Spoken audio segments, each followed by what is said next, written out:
রব্বানা গফিরলি ওয়া লিওয়ালিদাইয়া ওয়া লিল মুমিনিনা ইয়াওমা ইয়াকুমুল হিসাব। আল্লাহর নবী ইব্রাহিম খলিলুল্লাহ আলাইহিস সালাম বললেন, রব্বানা গফিরলি, আল্লাহ আমাকে ক্ষমা করেন, ওয়া লিওয়ালিদাইয়া, আমার মা বাবাকেও ক্ষমা করেন। মনে রাখবেন, আজরের জন্য দোয়াটা ছিল একরকম, আর মা বাবার দোয়াটা এখানে আবুন শব্দ দিয়ে উল্লেখ করা হয়নি।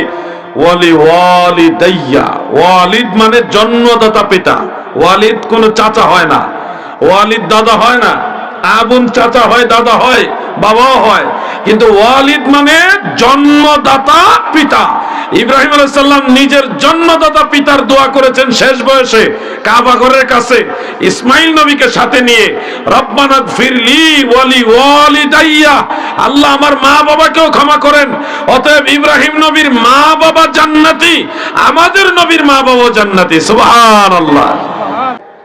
ইব্রাহিম খলিল কাবা ঘরের কাছে দাঁড়ায় মা বাবার জন্য দোয়া করে, রব্বানা গফিরলি ওয়া লিওয়ালিদাইয়া ওয়া লিল মুমিনিনা ইয়াওমা ইয়াকুমুল হিসাব। আল্লাহ আমাদেরকে মাফ করেন। ইব্রাহিম নবী বলেন, রব্বানা গফিরলি, আমাকে মাফ করেন, এমনকি আমার মা বাবাকেও মাফ করেন। ইব্রাহিম আলাইহিস সালামের মা বাবা জান্নাতি। মনে রাখবেন, এখানে একটা পয়েন্ট আছে, আমাদের জাতির পিতা হযরত ইব্রাহিম আলাইহিস সালামের মা এবং বাবা দুইজনই জান্নাতি। আজর ইব্রাহিম নবীর বাবা নয়, আজর হলো ইব্রাহিম নবীর চাচা।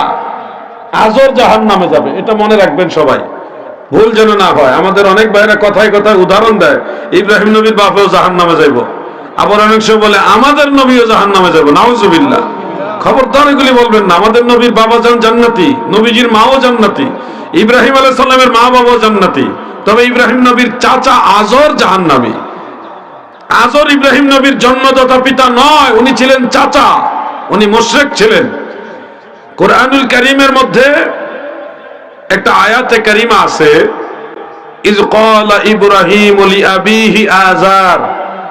ইব্রাহিম আলাইহিস সালাম যখন তার বাবা আজরকে বললেন, এখানে আজরকে আবি শব্দ, লিআবিহি, তার বাবাকে বললেন, এই শব্দটা আল্লাহ ব্যবহার করেছেন।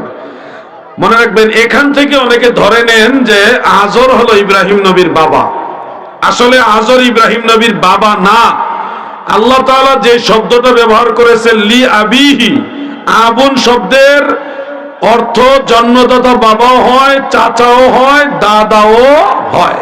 এটা এমন একটা শব্দ যে শব্দ দিয়া বাবা, চাচা, দাদা সবাইকে বোঝায়। যেমন কোরআন শরীফের মধ্যে আরেকটা আয়াত আছে, ইয়াকুব আলাইহিস সালাম তিনার সন্তানদেরকে বলেছিলেন, জিজ্ঞাসা করেছিলেন, আমি পর্দা নেওয়ার পর, ইন্তেকাল শরীফের পরে তোমরা কার ইবাদত করবে? সন্তানরা বলেছিল, ক্বালু না'বুদু ইলাহাকা ওয়া ইলাহা আবাইকা ইব্রাহিম ওয়া ইসমাঈলা ওয়া ইসহাকা। না'বুদু, আমরা ইবাদত করব, ইলাহাকা, আপনার ইলাহির, ইয়াকুব নবী গো,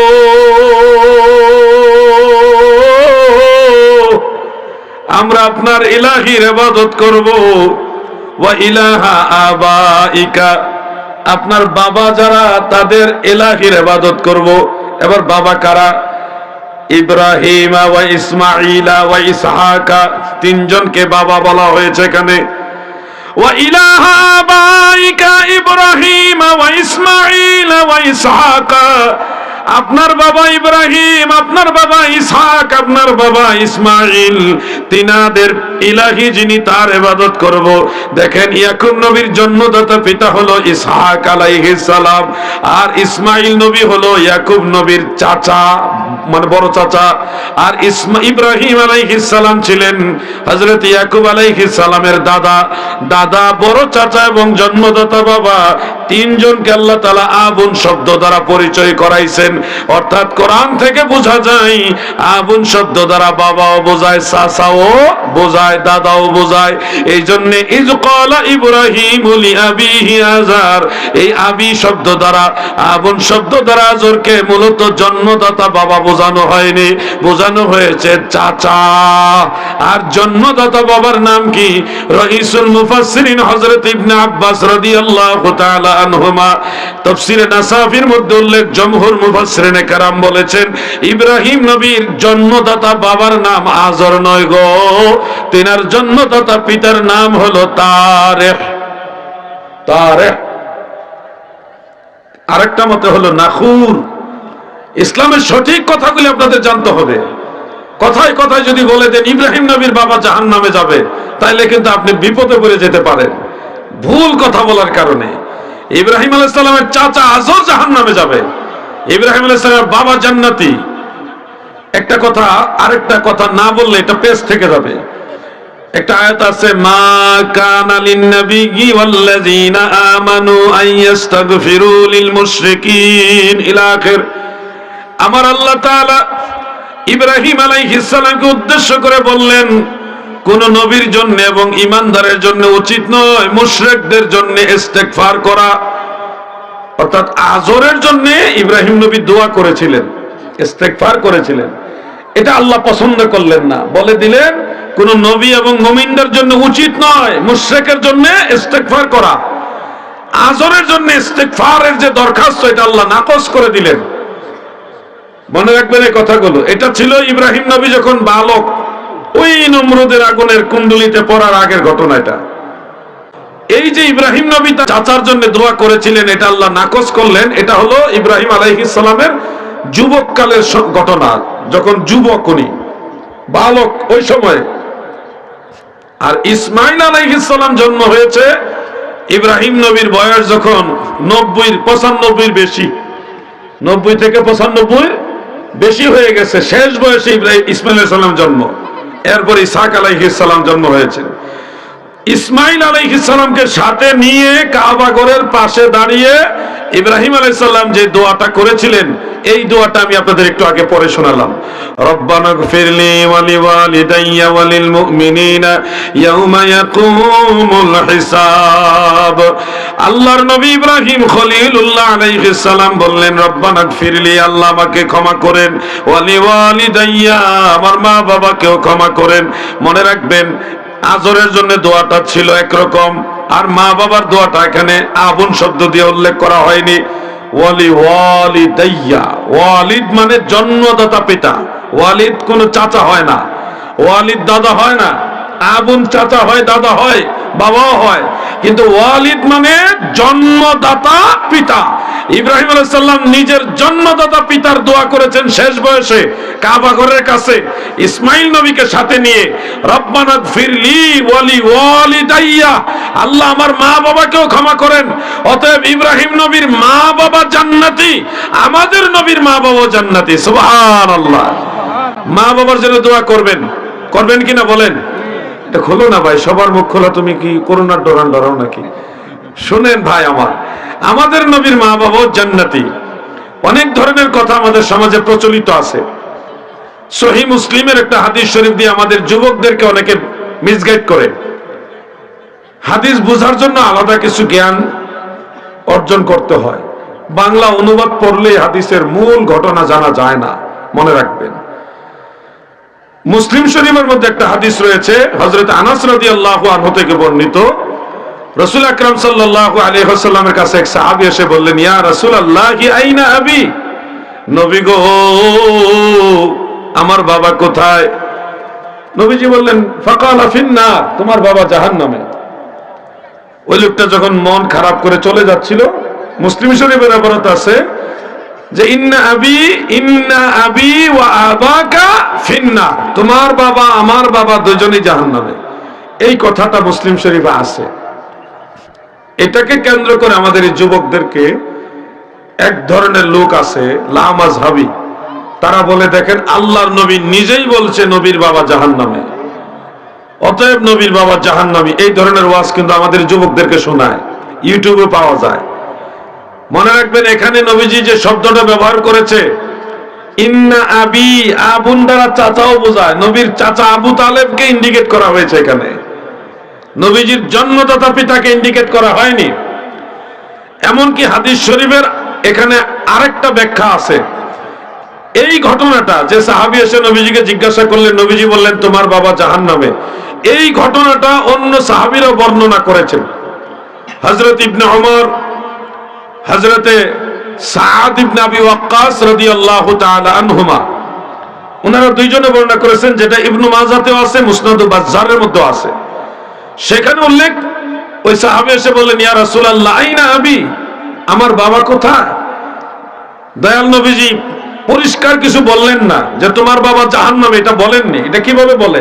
আমাদের একটা জ্ঞান, ধরেন আপনার বাবা, আপনার সম্মানিত বাবাকে যদি আমি বলে দিই আপনার বাপ জাহান্নামে, আপনার মন খারাপ হবে না? কি মন খারাপ হবে না?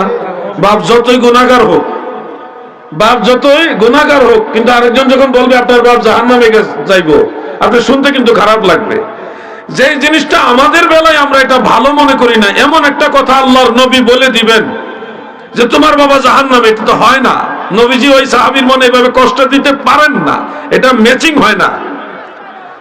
অরিজিনাল ঘটনাটা হলো, যখন উনি বললেন ইয়া রাসূলুল্লাহ আমার বাবা কোথায়, নবীজি বললেন ইজা মারারতুম আলা কবরি কাফিরিন ফাবাশশিরহু আও ফাবাশশিরহুম বিন-নার, তোমরা যখন কোন কাফেরের কবরের পাশ দিয়ে যাবে তাকে জাহান্নামের সুসংবাদ দিবে। নবীজি সরাসরি বলেন নাই যে তোমার বাবা জাহান্নাম, এটা বলেনি। বলছে কোন কাফেরের কবরের পাশ দিয়ে যখন যাবে তাকে জাহান্নামের সুসংবাদ দিবে। এটা হলো অরিজিনাল হাদিস শরীফ। আর নবীর বাবা ইন্না আবি, এই শব্দটা হলো মুদরাজ। উসুলে হাদিসের ভাষায় মুদরাজ মানে কোন রাবি বর্ণনাকারী নিজের থেকে শব্দটা ঢুকিয়ে দিয়েছে ভুলবশত। আর এটার হওয়ার সম্ভাবনাও আছে। এখানে একজন রাবি আছে, ওনার নাম হাম্মাদ। নাম কি? হাম্মাদ। হাম্মাদ ইবনে সুলাইমান, তার ব্যাপারে ইমাম যাহাবী তার আসমাউ রিজালের কিতাবগুলোতে লিখেছেন যে ওয়াহুয়া সিকা ওয়ালাহু কাসীরুল আওহাম, সে যদিও বিশ্বস্ত রাবী কিন্তু তার প্রচুর পরিমাণে ভুল আছে। হাদিস বর্ণনা করার সময় উনি ভুল করতেন, যার বাস্তবতা দেখি হাম্মাদের যারা ক্লাসমেট, হযরতে সাবেত আল বুনানি, হযরতে জুহরি, তারপরে হযরতে মা'মার ইবনে রাশাদ, ওনারা একই, মানে সবাই একই উস্তাদের ছাত্র। ওই তিনজন বর্ণনা করেছে একরকম, আর হাম্মাদ বর্ণনা করেছে আরেক রকম। তাহলে বোঝা যাচ্ছে এখানে হাম্মাদের কোনো না কোনো একটা শব্দ এদরাজ হয়েছে, মানে একটু কম বেশি হয়েছে, অন্য সাহাবীদের বর্ণনার সাথে মিলে না, অন্য ক্লাসমেট যারা আছে তাদের সাথেও মিলে না। এজন্য বলবো নবীজির বাবা জাহান্নামী, এই কথা যারা বলে দিবে তারা আহলুস সুন্নাহ ওয়াল জামাতের লোক হতে পারে। শামসুল উলামা আল্লামা সাহেব কেবলা ফুলতলি রাহমাতুল্লাহ আলাইহির জবানে আমি নিজে শুনেছি, দয়াল নবীর আব্বাজান আম্মাজান জান্নাতি এই ব্যাপারে একাধিক মাহফিল আমি শুনেছি, সাহাবে এই ব্যাপারে আলোচনা করতেন। একটা আকীদার কিতাবের ইবারত নিয়েও তিনি কথা বলতেন মাঝে মধ্যে, ফিকহুল আকবর থেকে। এই জন্য বলছি আহলুস সুন্নাহ ওয়াল জামাতের কেউ নবীর মা বাবাকে জাহান্নামী বলবে না, ইব্রাহিম নবীর মা বাবাকেও জাহান্নামী বলবে না। উত্তরবঙ্গের সিরাজগঞ্জে আমি একবার একটা মাহফিলে ইব্রাহিম আলাইহিস সালামের মা বাবা যে জান্নাতি এবং আজর ইব্রাহিম নবীর বাবা নয় চাচা, এই ব্যাখ্যাটা দিলাম, যেভাবে আপনাদের বললাম এই কথাগুলি দিলাম। আমার ডানে বামে স্টেজে যত আলিম ছিল, বেশ অনেক আলিম ছিল, ওনারা ম্যাক্সিমামই হইল সারা জীবন ওয়াজ করে আসছে ইব্রাহিম নবীর বাবা জাহান্নামী। এখন আমি যেভাবে কোরআনের আয়াত তুলে ধরতেছি, হাদিসের ইবারতগুলি তুলে ধরতেছি, ওনারা, আমি পরে ভিডিওতে দেখছি ওনাদের চেহারাগুলি এমন ফ্যাকাশে হয়ে গেছে যে সারা বছর ওয়াজ করলো ইব্রাহিম আলাইহিস সালামের বাবা জাহান্নামে যাইবো, এখন তো দেখা যাইতেছে উনি আসলে ইব্রাহিম নবীর বাবা না চাচা, বাবা জান্নাতি। কিতাবের হাওলা সহ দিছি, দেখলাম সবাই যে মারাটা থতমত হয়ে গেছে। এখন জবাব দেওয়ার তো কায়দা নাই, কারণ কোরআন হাদিস তো দুই না, কোরআন হাদিস তো উল্টায় ফেলা যায় না, যায় নাকি ভাই? কোরআন হাদিসের সঠিক ব্যাখ্যাটা সঠিক পথে যারা আছে তারাই সুন্নি মুসলমান, ঠিক কিনা বলে? সুন্নি মুসলমান যারা আমরা নবীর তরিকার মধ্যে আছি, আমরা হঠাৎ করে আসিনি। বড় পীর আব্দুল কাদের জিলানী রাহমাতুল্লাহ আলাইহির সাথে আমাদের মিল আছে, খাজা গরিবে নওয়াজ মুঈনুদ্দিন চিশতি রাহমাতুল্লাহ আলাইহির সাথে আমাদের মিল আছে, মুজাদ্দিদ আল ফিসানি আল ফারুকি রাহমাতুল্লাহর সাথে আমাদের মিল আছে, খাজা বাহাউদ্দিন নকশবন্দ, ইমাম বুখারী, ইমাম মুসলিম, ইমাম তিরমিজি, ইমাম ইবনে মাজাহ, ইমাম নাসাই, ইমাম আযম আবু হানিফা, ইমাম মালিক ইবনে আনাস, ইমাম আহমদ বিন হাম্বল, ইমাম শাফি, পৃথিবীর সব ইমামদের সাথে আমাদের মিল। কারণ আমরা নতুন কোন দল বানাই নাই, আমরা সেই পুরাতন দল, যেই দলের মূল প্রবর্তক রাহমাতুল লিল আলামিন, সেই দলের নাম সুন্নি জামাত, ঠিক কিনা বলে?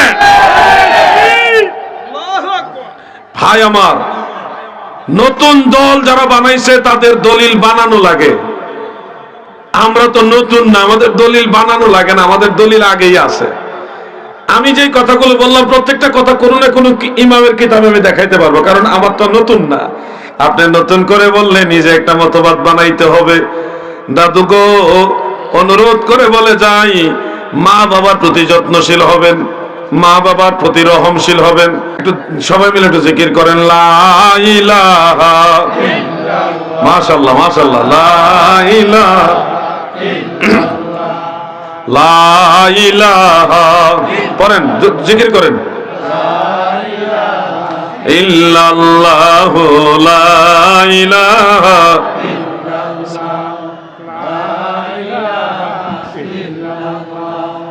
লা ইলাহা ইল্লাল্লাহু মুহাম্মাদুর রাসূলুল্লাহ সাল্লাল্লাহু আলাইহি ওয়া আলিহি ওয়া সাল্লাম।